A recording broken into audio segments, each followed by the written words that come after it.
Bonjour à toutes et à tous. Alors on a 4 super intervenants avec nous aujourd'hui. On a Julie Daltrand qui est directrice générale de Manutan France, que j'invite à me rejoindre sur scène. On a également Emmanuel Katz qui est responsable innovation corporate et expérimentation chez Group Up. On a Denis Varenne qui est directeur du marketing et de l'e-commerce pour UGAP. Et enfin Roxane Labat qui est marketing manager B2B pour ManoMano.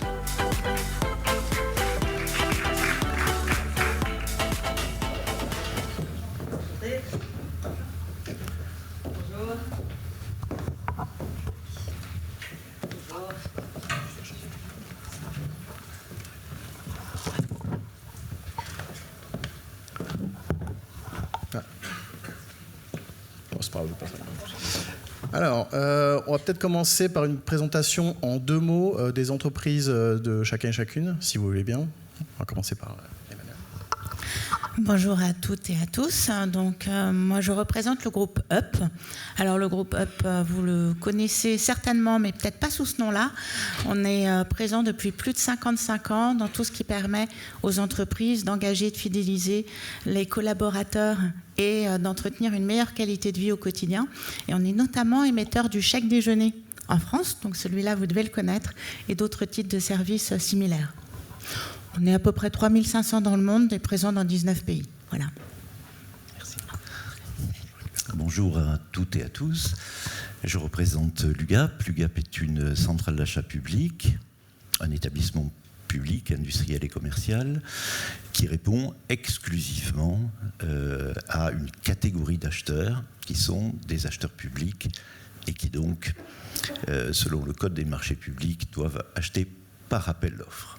Alors, la caractéristique de l'UGAP, qui a 50 ans aujourd'hui, c'est de passer des marchés, de les mettre à disposition de ces acheteurs. Donc, on a à peu près 2600 marchés. Mais la spécificité, parce que la plupart des centrales d'achat ne font pas de commerce, c'est de commercialiser et d'être en même temps un distributeur. Donc on a 2 missions. D'un côté, on achète et de l'autre côté, on distribue. Ce qui fait qu'une centrale d'achat comme la nôtre peut être ici, puisque nous partageons toutes les mutations de la distribution et du commerce. Bonjour à tous, Roxane Labat. Donc moi je représente aujourd'hui ManoMano. Pour ceux qui ne connaissent pas, ManoMano c'est le leader européen en bricolage et jardinage. On propose aujourd'hui plus de 3 millions de produits dans 6 pays. On est une entreprise beaucoup plus jeune puisqu'on a 6-7 ans. On est une marketplace spécialisée et on est là aujourd'hui car si jusqu'à présent on était positionné sur le marché des particuliers, on a attaqué cette année le marché du B2B. On s'adresse notamment aux artisans du bâtiment. Bonjour à tous, je suis Julie Daltrand et je représente la société Manutan, qui est du coup une vieille société française qui a un peu plus de 50 ans et qui a la particularité d'être née d'un modèle de VPC, de vente à distance, et qui a évolué dans le e-commerce depuis maintenant un peu plus de 20 ans et qui se positionne auprès des entreprises comme fournisseur d'achats indirects, d'achats de classe C, comme partenaire dans la rationalisation de ces achats-là. Merci à tous les 4. Alors, on a vu une super présentation de Roland Berger qui parlait du dynamic pricing, des robots qui vont acheter à des robots, beaucoup de choses assez, on va dire, futuristes. On est un peu plus dans le présent aujourd'hui, parce qu'il y a quand même le gros enjeu, ça a été pour les entreprises un peu plus anciennes comme UGAP ou Manutan, ça a été la digitalisation, le passage au e-commerce, ça a été un gros levier de développement. Denis, je sais par exemple qu'il y a 10 ans, vous aviez encore que des réseaux de commerciaux qui sillonnaient la France. Aujourd'hui, ça a beaucoup changé. Est-ce que vous pouvez nous donner un peu de chiffres pour nous montrer à quel point ça a évolué ? Voilà, alors, contrairement à Manutan, qui est né sur la vente à distance, l'UGAP n'est pas du tout né sur la vente à distance. C'était une entreprise qui s'appuyait sur un réseau commercial. On a d'ailleurs toujours 25 entités territoriales puissantes. On a 600 personnes sur le terrain. Donc c'est resté fondamentalement une entreprise territoriale, à appui territorial, qui était quand même un cataloguiste, et ça le rapprochait de la vente à distance, sans pour autant être un véritable acteur de la vente à distance. Donc on a commencé assez tard, au fond, hein. On a commencé en 2007 à ouvrir un site internet, on a ouvert un centre d'appel en 2011, et vous voyez, dans cet espace 2007, 2011 et aujourd'hui, plus de la moitié des commandes ont basculé en vente à distance, en nombre. Hein. Je ne parle pas de montant là, hein, mais en nombre, la bascule a été faite, ce qui veut dire deux choses. Ça veut dire qu'on a pris le train quand il fallait, mais ça veut dire plus profondément que l'acheteur public, puisque nous, c'est notre seul cible, hein, l'acheteur public, lui, a fait la bascule aussi. Merci.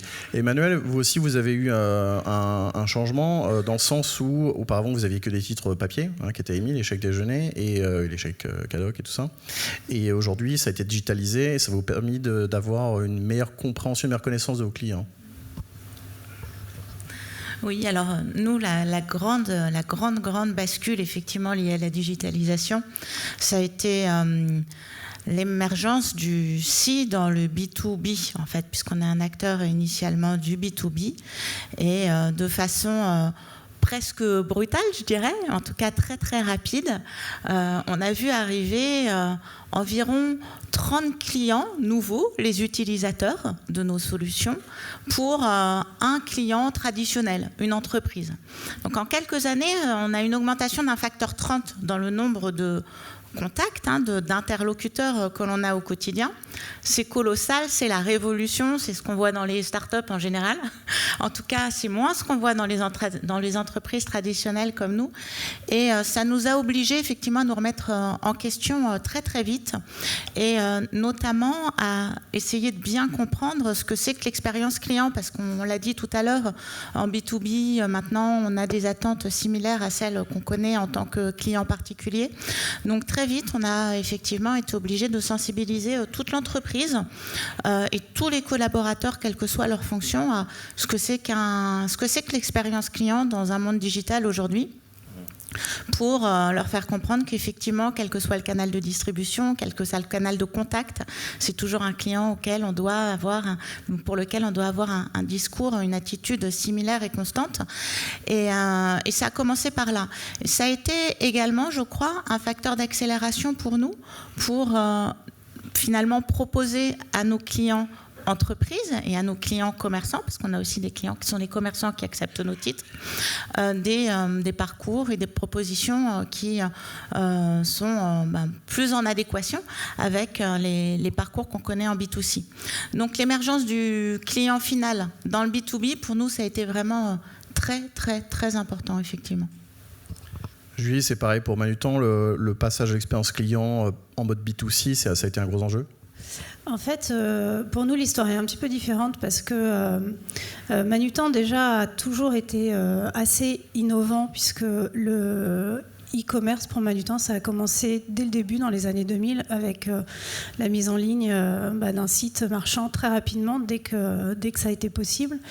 Et puis, la prise en compte de l'émergence des nouvelles solutions pour nos acheteurs grands comptes, tels que le e-procurement. On parle beaucoup de places de marché. En fait, ça existe depuis 20 ans, parce que les plateformes e-procurement en P2P, ça existe depuis 20 ans, en fait.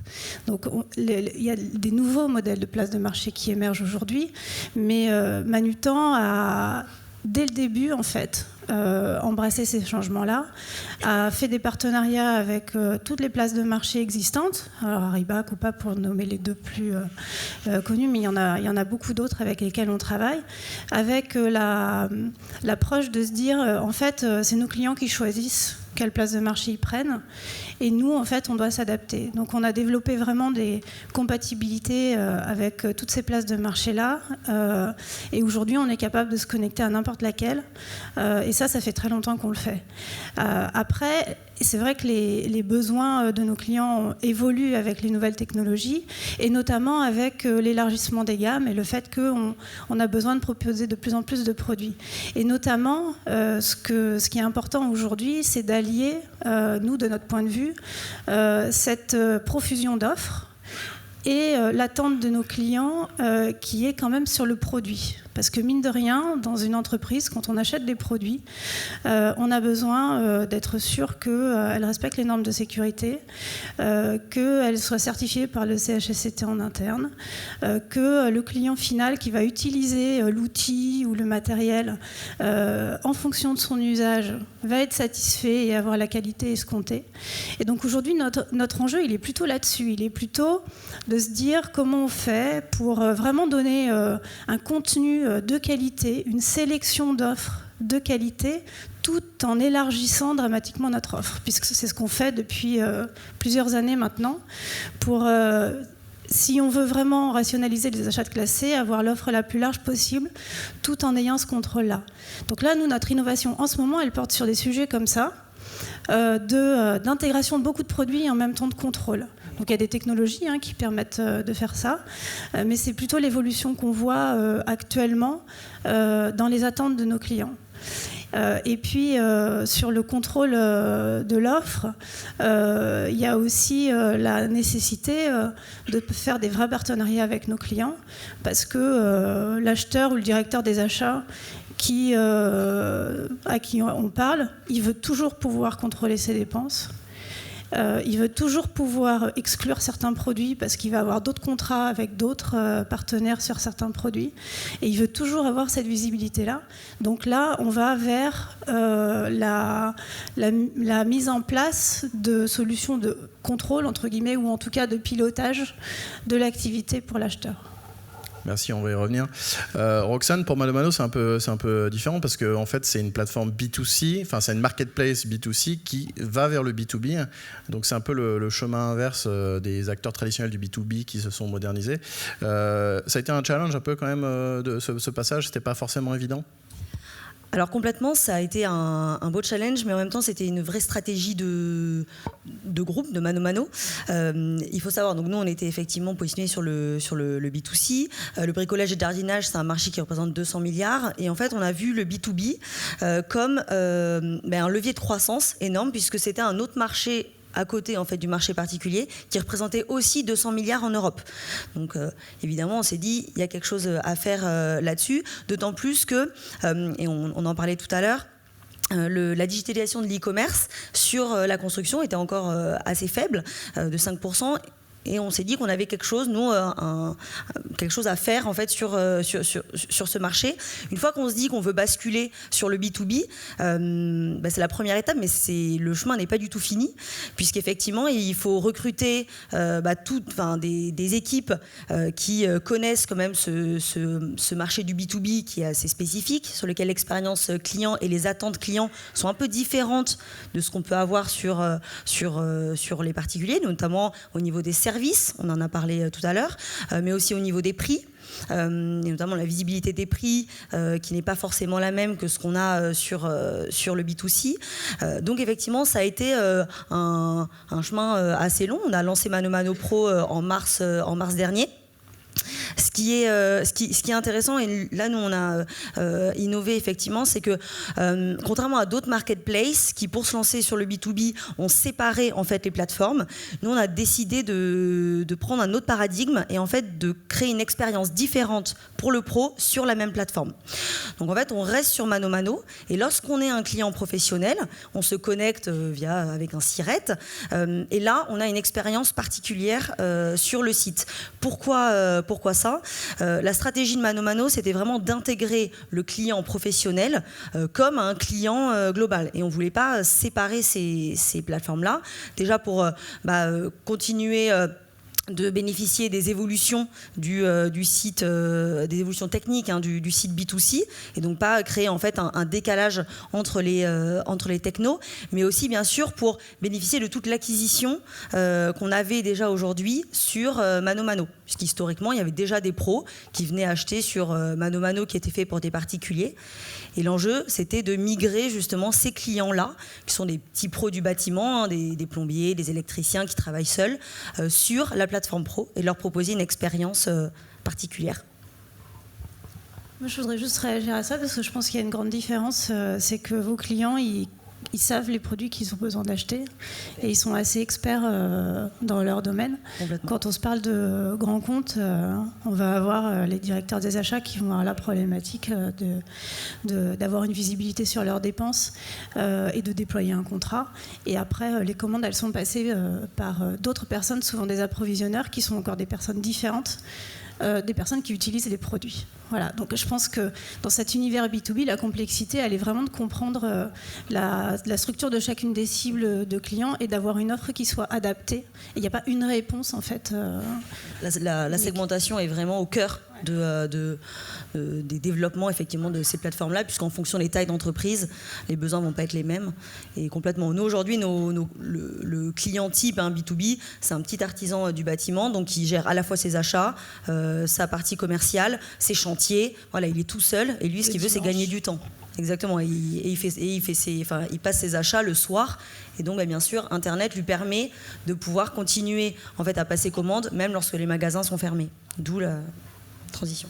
Denis, je sais que vous avez des choses à dire. Oui, chaque B2B a ses règles du jeu. Chaque B2B a ses règles du jeu. Effectivement, la caractéristique, c'est que celui qui passe la commande n'est pas forcément celui qui la valide. Celui qui la valide n'est pas forcément celui qui fait la stratégie. Et donc, il faut arriver à occuper tous les champs. Et ça, c'est depuis toujours la règle du B2B,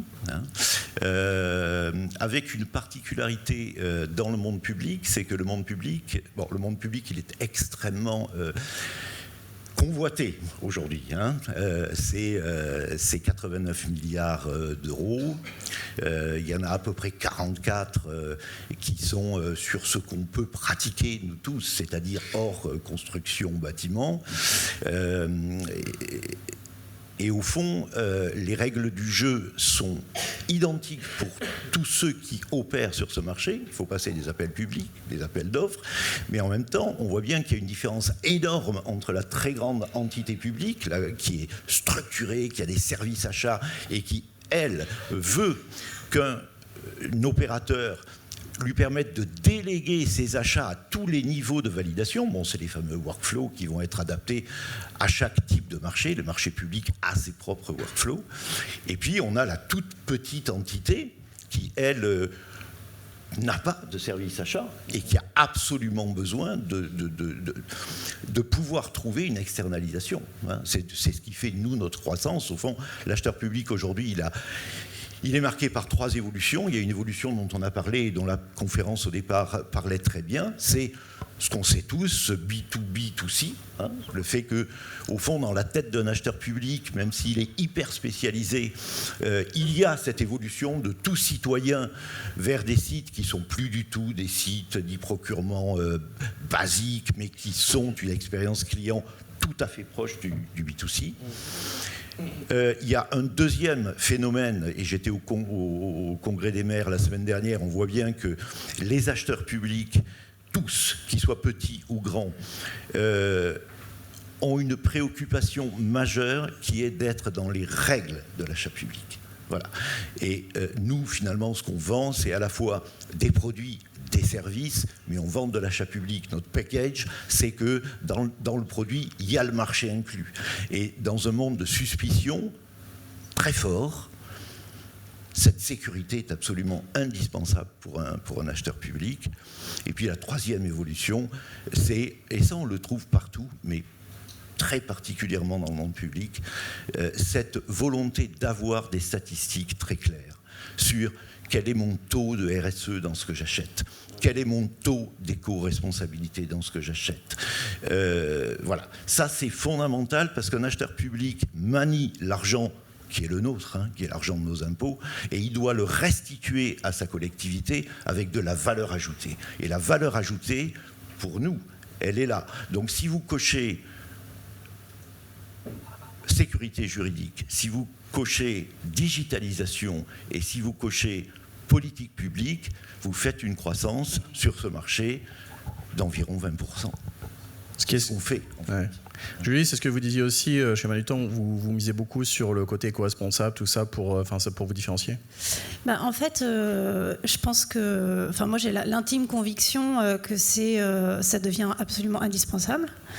D'ailleurs, je sors de plusieurs jours de learning, expédition sur la thématique de la RSE pour voir un peu tout ce qui se fait. Et du coup, encore plus convaincue qu'on ne peut pas faire autrement aujourd'hui parce que peut-être que notre génération est un peu moins sensibilisée à ça, mais les jeunes, ils ne pensent qu'à ça. Et du coup, ça va devenir... C'est des jeunes qui vont être nos acheteurs. Hein. Donc, ça va devenir absolument indispensable d'avoir une proposition de valeur, et même, je vais aller plus loin, en tant qu'entreprise, d'avoir une raison d'être qui porte les valeurs de la protection de l'environnement et des valeurs sociales. Donc, c'est extrêmement engageant. C'est aussi, pour des distributeurs comme nous, extrêmement compliqué.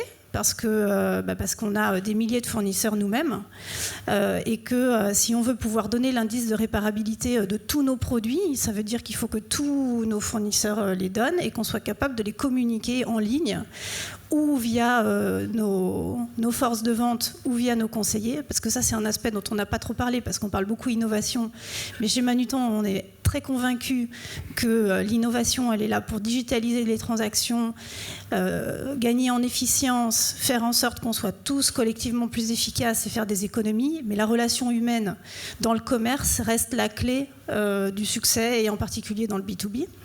Mais pour revenir sur cette notion de RSE, nous on est convaincus que c'est dans la raison d'être et que du coup tout ce qu'on fait, c'est pas juste tiens on va faire une initiative RSE, c'est vraiment dans tout ce qu'on fait. Donc c'est dans le sourcing des produits, c'est d'aller chercher des produits qui vont être idéalement sans plastique. Mais déjà pour commencer avec du plastique recyclé, qui vont faire travailler des filières responsables, qui vont travailler dans l'inclusion, donc faire travailler des minorités qui ont du mal à trouver du travail dans notre monde actuel, etc. etc. Donc oui, c'est et en particulier, enfin dans le B2B en particulier. Oui, c'est plus un élément de différenciation. Je pense que c'est un élément de fond. Un acheteur en B2B, un acheteur public, bien évidemment, c'est quelqu'un qui achète un mix.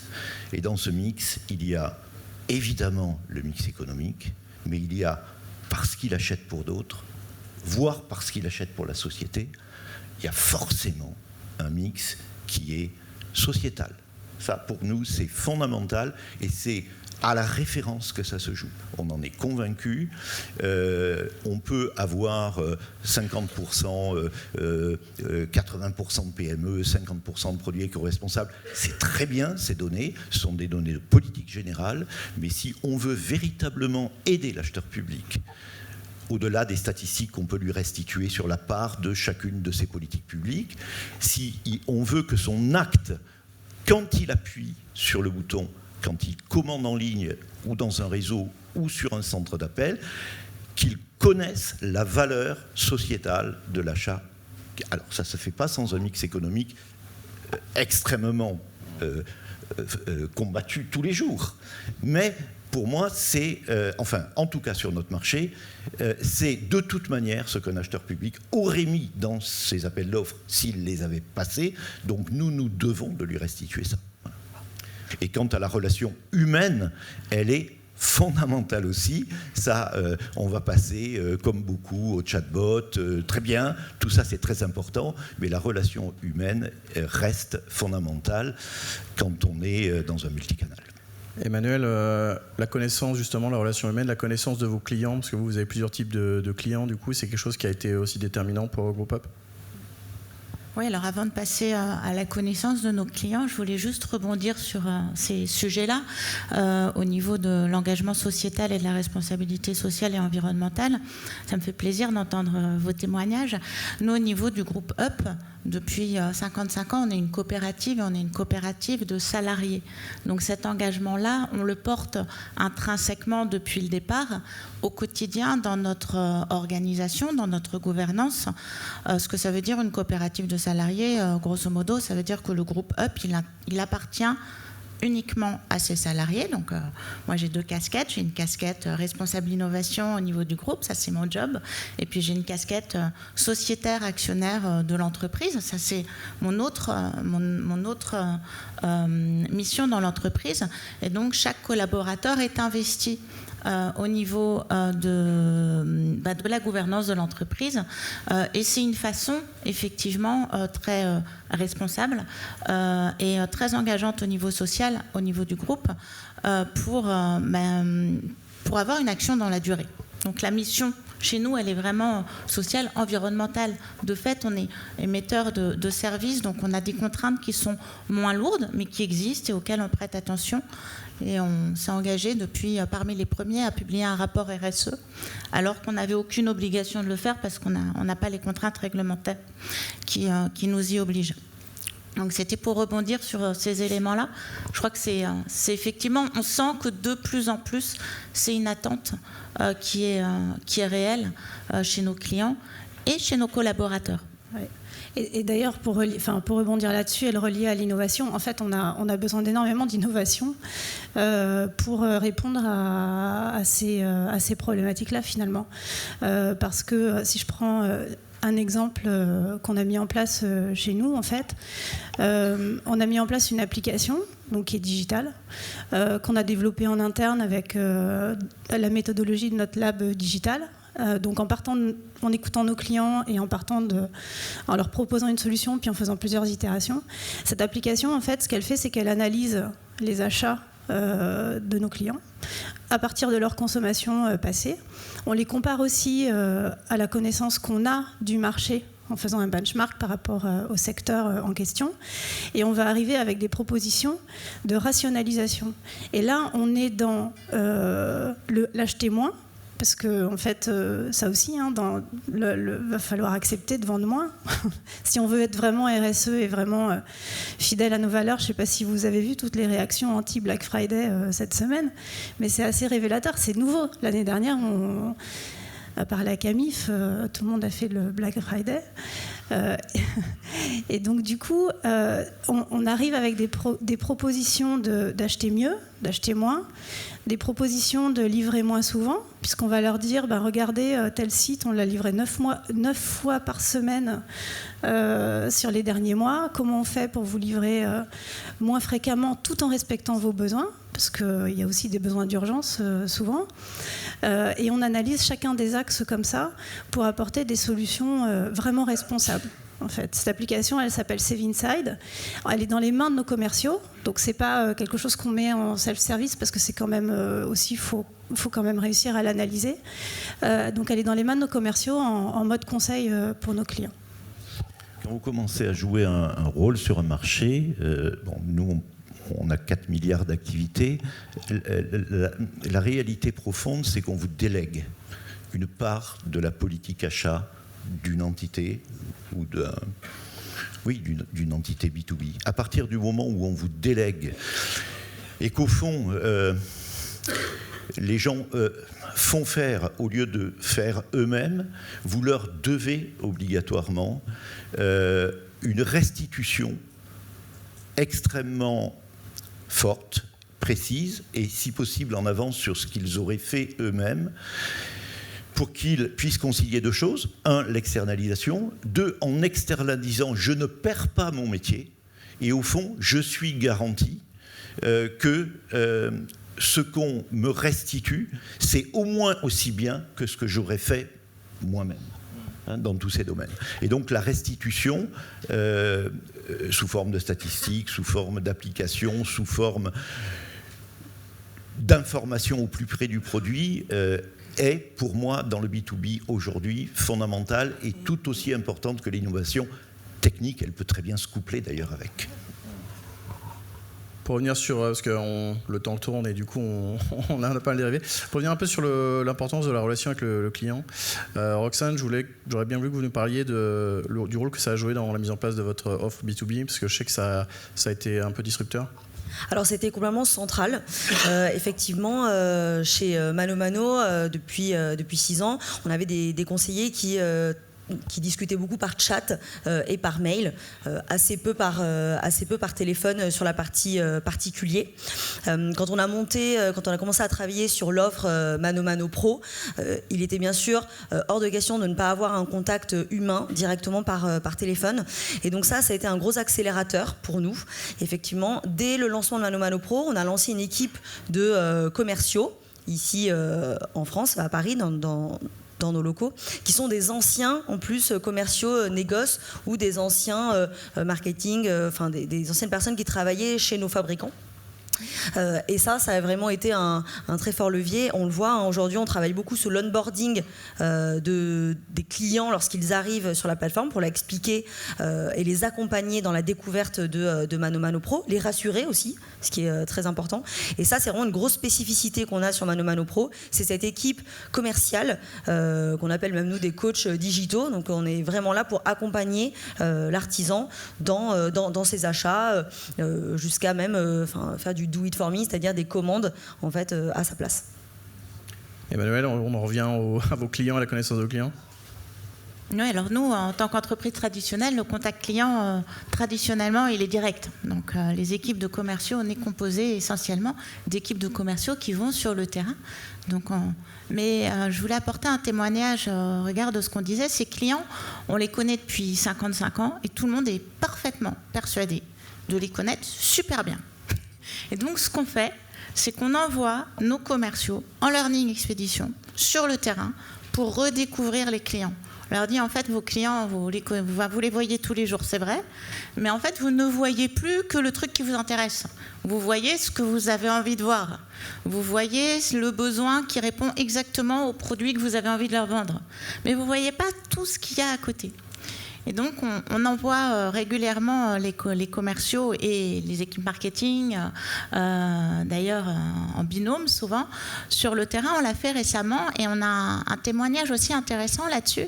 C'est qu'on a fait en parallèle une learning expédition avec nos équipes de commerciaux et de marketeurs et une étude très approfondie avec des sociologues, des anthropologues, donc en mode découverte des besoins du client. Et ce qu'on voit, c'est que finalement, évidemment, l'étude approfondie nous apprend beaucoup plus, mais finalement, on a à peu près 80% des besoins qui ont été identifiés, qui ont été perçus par nos équipes directement. Et ça, c'est fantastique parce que ça veut dire qu'une fois qu'ils l'ont perçu eux-mêmes directement en étant sur le terrain, c'est pas remis en cause. Ils l'ont vu, ils l'ont compris, ils ont échangé. Donc il n'y a aucune nécessité d'aller faire des grands discours, des explications, des présentations, des super PowerPoint, des films, des machins. Donc c'est immédiat. Et ce qu'on a fait là-dessus, c'est, on a par exemple, pour vous donner un exemple concret, on a des clients qui sont des commerçants, alors des petits commerçants qui ressemblent aux artisans finalement que vous avez chez ManoMano. Et ces commerçants ont un besoin de gain de temps évident et en même temps, ils ont un besoin de contact réel avec leurs clients à eux. Ils ont surtout besoin de ne pas être des intermédiaires. Ils ont surtout besoin de garder la proximité avec leurs clients à eux.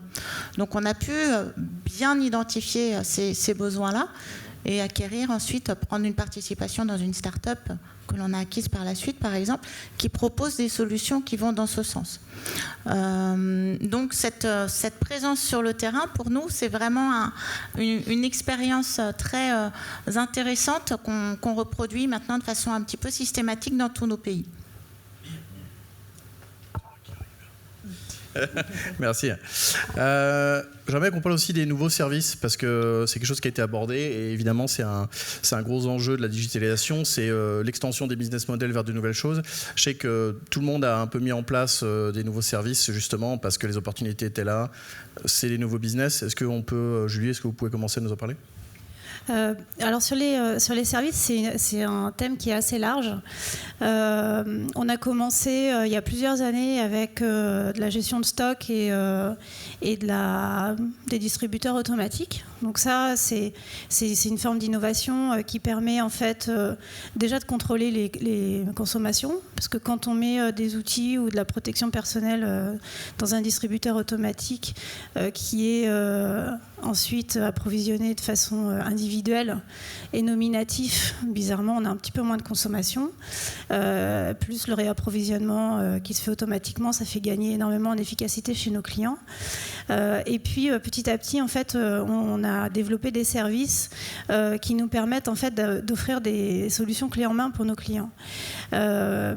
L'idée, c'est de dire nos clients, ils achètent chez nous des choses qui sont, quand ils ont des projets qui ne sont pas récurrentes et sur lesquels ils n'ont pas vraiment d'expertise. Et en général, ils ne savent pas à qui faire appel pour la prestation de service. Je prends l'exemple du mobilier de bureau ou du mobilier d'atelier. Idéalement, il faut aller prendre les mesures, faire un plan, en plus de faire un devis et de faire une vraie proposition commerciale. Et derrière, il faut aussi prévoir l'installation, prendre le rendez-vous avec la personne qui est sur le site. C'est pas forcément la personne qui gère le projet qui va gérer l'exécution. Et donc, ce qu'on a mis en place, c'est d'ailleurs, on s'est appuyé sur l'expertise de notre filiale qui est plus sur le secteur public, qui est Manutan Collectivité, qui fait ça depuis de nombreuses années, avec des prestataires. Alors c'est des prestataires externes, c'est pas nos propres équipes, mais ça fait des années qu'on travaille avec eux et on a un maillage local qui est très, très fin. Et en fait, donc on a développé ces services-là. Donc on fait les plans 3D, on fait toute cette chaîne-là. Donc c'est de la vraie gestion de projet. Et là, en ce moment, ce qu'on est en train de faire, c'est d'étendre ces offres sur, alors pareil, en lien avec tout ce qui est RSE, la maintenance sur site, le recyclage. Je livre quelque chose de nouveau, de neuf. Je reprends l'ancien et je le recycle pour mon client. Et en plus de ça, un parcours digitalisé. Donc pour tout ce qui est, on va dire simple, service simple, j'achète 5 tables, je veux les faire monter. On a créé un pricing en fait qui est à l'unité et le client peut très bien passer sa commande complètement en ligne de son produit et de son service. Ça va générer une commande comme si c'était qu'un produit et derrière il y aura une prise de rendez-vous pour la prestation de service. Ça a l'air de rien ce que je dis là, mais en fait en back-office c'est extrêmement transverse dans l'entreprise ce type de projet parce qu'on fait travailler le digital, on fait travailler l'IT, on fait travailler l'offre avec les référencements de produits. On fait travailler la supply chain pour la livraison des produits, mais aussi pour la connexion avec les prestataires de services. Et puis évidemment, après, on fait travailler les commerciaux et vendre du service. Je ne sais pas si certains d'entre vous ont fait cette transformation de business model, mais vendre des produits et vendre du service, c'est 2 sujets assez différents qui nécessitent un accompagnement et au changement pour nos équipes commerciales aussi. Donc oui, ça c'est des transitions qu'on est en train de faire et qui viennent d'écoute client et de besoins clients. Nous, chez ManoMano, effectivement, on s'est lancé sur ManoMano Pro d'abord sur la partie e-commerce, mais on est vraiment convaincus que l'enjeu se trouve sur l'ensemble de la chaîne de valeur et que pour faire gagner du temps au pro et vraiment l'accompagner dans son quotidien, il faut qu'on soit non pas uniquement sur la partie achat, mais également l'accompagner sur ses devis, son diagnostic, ses échanges avec son client. C'est un gros enjeu pour nous et la vision qu'on a là-dessus, c'est que tout ça se passera dans la poche de l'artisan avec le mobile. Donc ça, c'est un gros enjeu pour nous. Ce sont les prochaines étapes pour ManoMano Pro. Il y a une histoire assez... je sais que vous avez une anecdote assez intéressante sur la mise en place de votre service pro, parce que le service que vous aviez développé à la base, quand vous avez testé auprès de vos early adopters, il ne correspondait pas à leurs attentes. Et j'aimerais qu'on revienne dessus, parce qu'il y a quand même quelque chose que les entreprises ont parfois du mal à comprendre. Alors c'est incroyable, c'est qu'ils font des services, des offres qui ne correspondent pas aux besoins de leur clientèle, et du coup ça ne fonctionne pas. Donc est-ce qu'on peut en parler 5 minutes ? Complètement. Alors effectivement, c'était assez intéressant. On travaille nous aussi étroitement en fait avec les clients. Quand on a conçu ManoMano Pro, pendant plusieurs mois, on a travaillé en fait avec 150 artisans qui étaient déjà en fait clients de ManoMano, qui étaient un peu nos early adopters et avec qui on échangeait régulièrement sur tout type de questions. Un mois avant le lancement de ManoMano Pro, on avait bien sûr pratiquement tout le site, toutes les maquettes. On leur fait tester, puis effectivement, on a eu une sacrée journée puisque les artisans nous ont fait vraiment un pushback sur notamment une offre qu'on avait prévue pour le lancement qui était une offre de livraison à partir de 250 € sur les produits pro. Parce que nous, sur ManoMano Pro, on allie en fait la puissance de toute la marketplace B2C avec une offre dédiée aux pros. C'est le produit qu'on propose à nos artisans. Et en fait, c'était pas très clair pour eux, ils comprenaient pas bien l'offre, comment ça se passait, comment du coup, en fait, ça leur faisait perdre du temps. Et donc, effectivement, la capacité qu'on a chez ManoMano, c'est qu'on est très réactif. On est aujourd'hui 420 dans la société, mais on a encore cet ADN de start-up.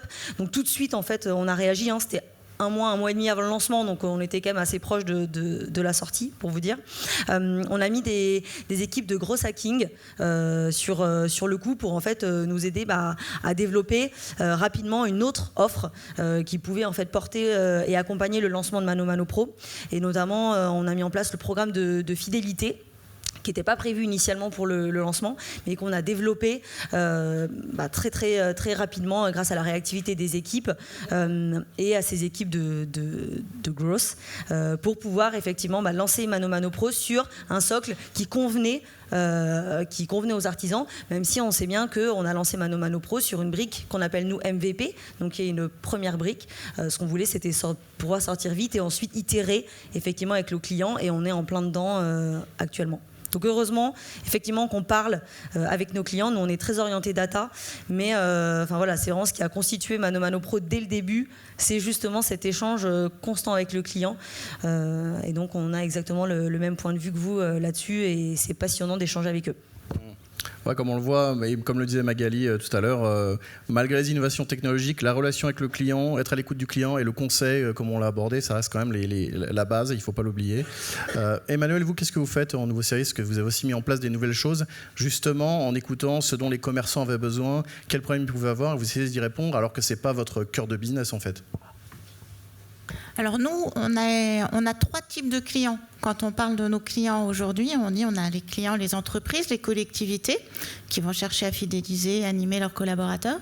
On a les commerçants, puis on a les utilisateurs. Donc quand on réfléchit à de nouveaux services, comme on est déjà acteur du service, c'est vrai qu'on est de toute façon là-dedans, on réfléchit plutôt à l'intersection des besoins. C'est-à-dire qu'on a 26 millions d'utilisateurs, on a à peu près 800 000 commerçants avec lesquels on travaille et un peu plus de 200 000 entreprises et collectivités clientes, 300 presque. Donc on réfléchit finalement quels sont les besoins croisés d'un commerçant et d'un utilisateur, ou les besoins croisés d'une entreprise et d'un collaborateur, parce que l'utilisateur, le collaborateur, c'est le même. Ça nous semble faire plus de valeur. Générer davantage de valeur. Donc on part toujours de cette approche client. Alors pour vous donner des exemples effectivement un peu concrets, récemment, assez récemment, et dans les pays où on est déjà complètement digitalisé, on a pas mal développé des outils de fidélisation pour les commerçants qui permettent de fidéliser leurs clients, de leur pousser de façon très personnalisée des offres promotionnelles pour venir au restaurant, plutôt à la pizzeria parce que j'aime bien la pizza et ça fait maintenant quelques jours que je n'y suis pas allée et je me trouve justement dans un quartier où il y a une pizza qui a besoin de générer davantage d'activités, donc sur la base d'analyse data assez fine. Donc ce type de service sur lesquels on travaille et qu'on cherche à développer de façon plus large dans tous nos pays. Et puis pour prendre un autre exemple sur des services qui correspondent, qui sont au croisement des besoins des entreprises et de leurs collaborateurs, on a par exemple développé un programme de bien-être, se sentir mieux, manger mieux, bouger davantage, être plus calme, plus zen, qui a été développé à l'issue d'un défi innovation en interne. Donc c'est une des façons dont on innove aussi chez nous, c'est par le biais de l'innovation participative. Et donc là effectivement ça croise les besoins d'un salarié ou d'une personne, d'ailleurs salarié ou pas, de quiconque, d'avoir une vie équilibrée, et puis de l'employeur d'avoir effectivement d'apporter davantage de bien-être à ses collaborateurs. Donc sous forme et digitale et on cherche toujours en fait à avoir à la fois du digital et du non digital dans ce qu'on propose parce qu'on sent bien qu'on a besoin d'un contact effectivement autre que le chatbot, autre que le site de commande en ligne, etc. Denis, nouveau service chez vous, c'est quelque chose que vous envisagez, quelque chose que vous faites déjà ? Alors, nous, on a fait une mutation très difficile, mais Julie en a parlé aussi, du produit au service. Au fond, il y a 10-15 ans, on était sur l'assortiment classique des fournitures générales, passer à des services comme le nettoyage des locaux, la prestation intellectuelle, qui est majeur chez nous maintenant, hein, et pouvoir aller non seulement du stylo à billes au véhicule de pompier, mais aussi investir toute cette logique j'achète ou je loue dans tous les domaines, a permis pour nous qui avons fait une mutation très rapide d'un réseau commercial à une digitalisation très puissante, d'équilibrer le multicanal. Moi, je crois beaucoup à l'étagement des canaux. Et pour étager les canaux, c'est-à-dire le réseau commercial en territorial ne disparaît pas. Pourquoi ? Parce qu'il est sur des offres de projets, de chantiers, d'aménagement. Parce que pour vendre de l'électricité ou du gaz, on ne se fait pas ça à distance. À ce moment-là, oui, ce canal tient la route et a de l'avenir. Le fait d'étager avec une assistance très forte à la voix. La voix est fondamentale sur les centres d'appel et pousser à la digitalisation pour tout ce qui peut passer. À partir de ce moment-là, on a un multicanal qui tient, et deux, la force du multicanal, et nous on le voit tous les jours, c'est qu'on prend un petit client sur le digital, mais on va l'amener sur le deuxième canal qui va être d'assistance sur des choses semi-complexes, et on va l'amener sur le complexe. Et on fait le mouvement inverse, c'est-à-dire en partant d'un projet, amener des clients à digitaliser.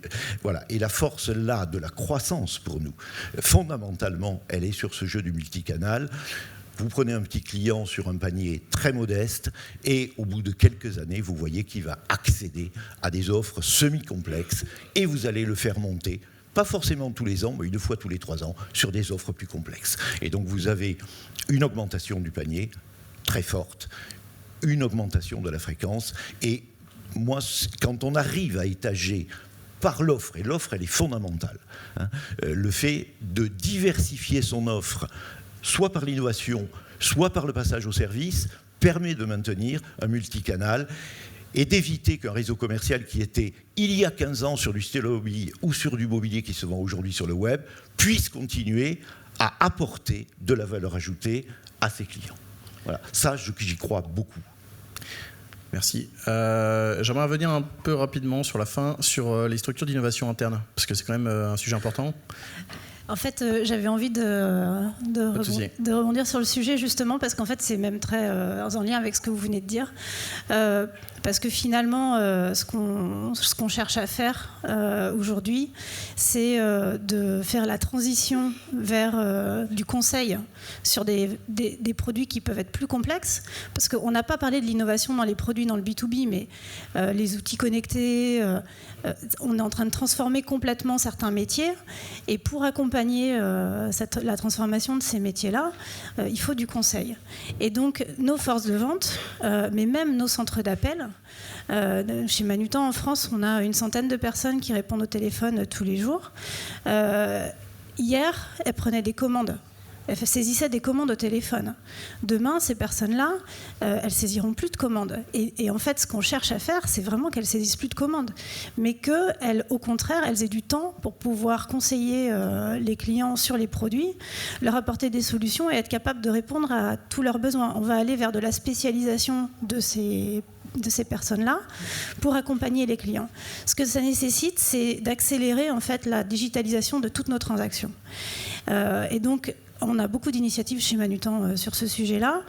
On se rend compte que de changer l'habitude des clients qui restent non digitales, donc qui continuent à envoyer des mails pour passer leurs commandes, parce que c'est ça en fait, hein, les canaux, on a un peu plus de la moitié en digital, on a allez, 30% c'est sur devis, donc de toute façon ça restera partiellement digital, mais le reste en fait c'est la force de l'habitude. Donc nous ce qu'on fait, c'est on se dit bon, on va pas de toute façon, on peut pas influencer rapidement, ça viendra un jour mais pas tout de suite. Et donc du coup ce qu'on fait, c'est qu'on travaille sur l'intégration automatique de ces emails. Donc on travaille avec une start-up qui s'appelle Golem, qui fait de la reconnaissance sémantique et de l'analyse sémantique et qui va aller lire les mails. La première étape, c'est qu'il dispatche automatiquement dans les différentes bannettes pour traitement. Et l'étape ultime, c'est l'intégration automatique des emails dans le système d'information, parce qu'il aura trouvé le numéro de client, la référence du produit. Et comme en fait une commande e-procurement est intégrée de bout en bout, la commande qui arrive par mail est intégrée aussi de bout en bout. Ça, c'est le type d'innovation. On en a d'autres. Exactement avec le même objectif sur notre cellule appel d'offres, où en fait, avec une technologie similaire, on lit un fichier Excel et on codifie un fichier de milliers de lignes en quelques secondes. Alors il est codifié à 70-75%, mais c'est déjà un temps précieux qui est gagné sur cette tâche fastidieuse et à, entre guillemets, non-valeur ajoutée, qui est d'aller reconnaître des produits et de mettre un prix en face, pour que l'équipe qui travaille sur ces solutions-là, elle passe plutôt son temps à aller qualifier le besoin du client, à aller lui poser des questions sur ce qu'il veut, à lui faire une première proposition et faire des allers-retours sur la proposition, plutôt que de passer 95% du temps jusqu'au délai à codifier les produits. Donc c'est tout cet écosystème-là en fait. C'est pas l'innovation pour l'innovation, mais c'est vraiment pour apporter de la valeur dans la chaîne et dans la relation client. Juste rapidement, je suis désolée parce que je vois que le temps tourne. Allez-y. Mais je voulais effectivement vous parler. Chez nous, chez Mano Mano, l'innovation, on est encore une start-up, donc évidemment c'est tous les jours. Mais pour le projet Mano Mano Pro, je dirais que l'innovation, elle a été vraiment sur l'organisation. Parce que c'était un vrai enjeu pour basculer vraiment d'un business B2C à un business B2C et B2B. Et donc l'innovation s'est faite grâce à l'organisation. Ce qui a été décidé au lancement de Mano Mano Pro, c'est de ne pas en fait créer un silo, ce qu'on aurait pu faire, donc pas une équipe toute seule qui travaille en fait dans son coin, mais c'était de créer en fait une équipe matricielle avec des personnes dédiées à l'offre Mano Mano Pro, donc aux artisans du bâtiment, dans les différentes équipes pour diffuser plutôt d'ailleurs, en fait cette expérience pro dans toutes les équipes. Et on était aussi pour accélérer en fait en 2019 sur le moment de lancement, on était rattaché toute cette équipe directement au fondateur de Mano Mano Pro, donc pas au comité de direction. Et ça aussi, ça a été un très fort moyen d'accélération sur Mano Mano Pro et qui nous a permis, je pense aussi, de dépasser complètement nos objectifs. Je pense que c'était un très fort levier. C'est pour ça que je voulais juste en dire un mot. C'était une sorte de start-up dans la start-up. Exactement. Est-ce qu'on a des questions de l'audience ?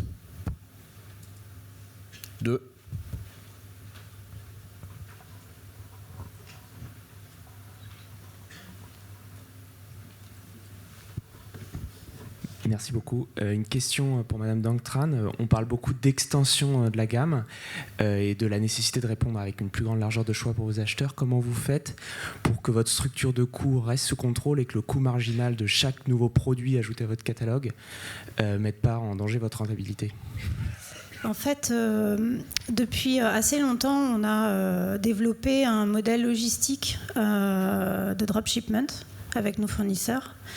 Ce qui nous donne la possibilité de référencer beaucoup de produits. Donc on a un système de référencement de masse qui a un petit nom de code chez nous qui s'appelle le GSR et qui nous permet en fait d'absorber les catalogues des fournisseurs de façon complètement automatique.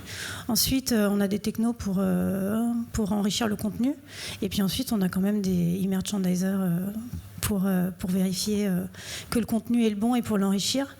Et ensuite, on ne stocke pas tous les produits et on a des règles de décision en fonction des rotations des produits qu'on fait évoluer d'ailleurs en fonction du succès des produits. Mais on a une grande partie de ces nouveaux référencements qui sont en dropshipment dans un premier temps. Voilà, je ne sais pas si j'ai répondu à la question. Si, très bien. Deuxième question qui était là-bas.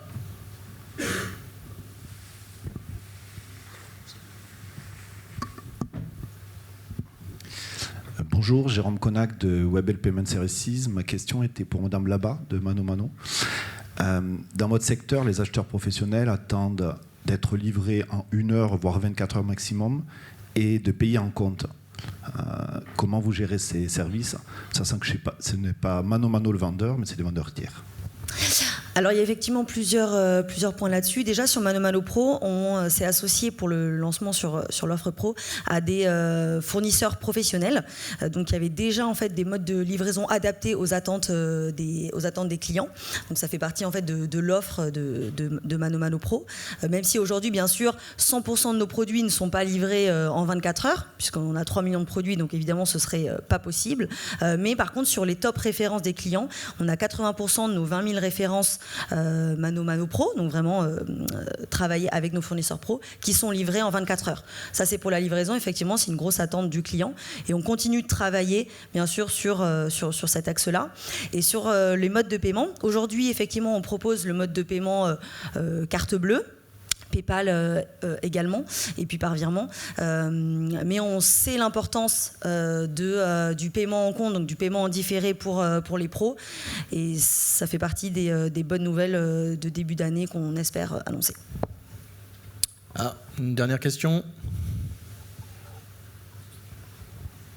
Bonjour, Karim Bouzada de Worldline. Une question pour vous tous.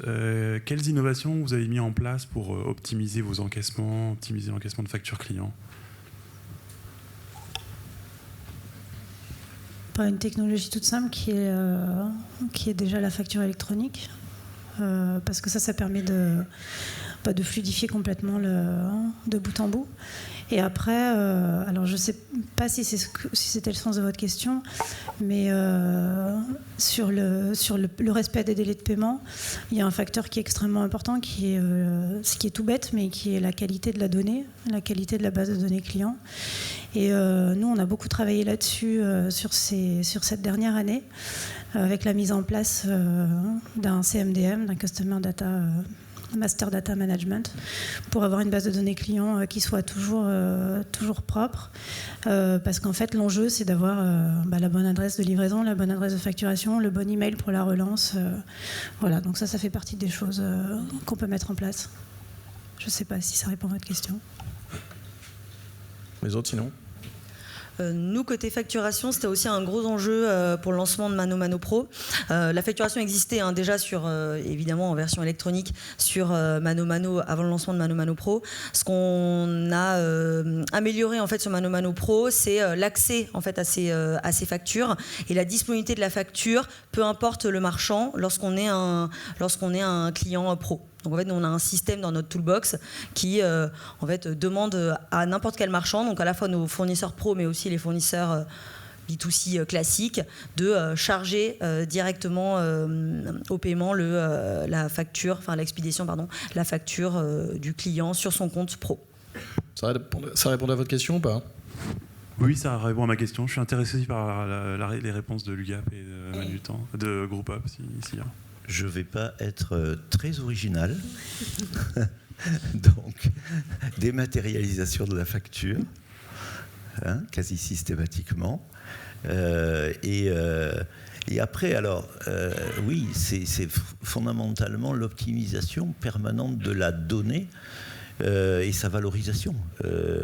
Voilà. Donc, je ne sais pas vous dire plus précisément autre chose que ça. C'est notre quotidien, ça.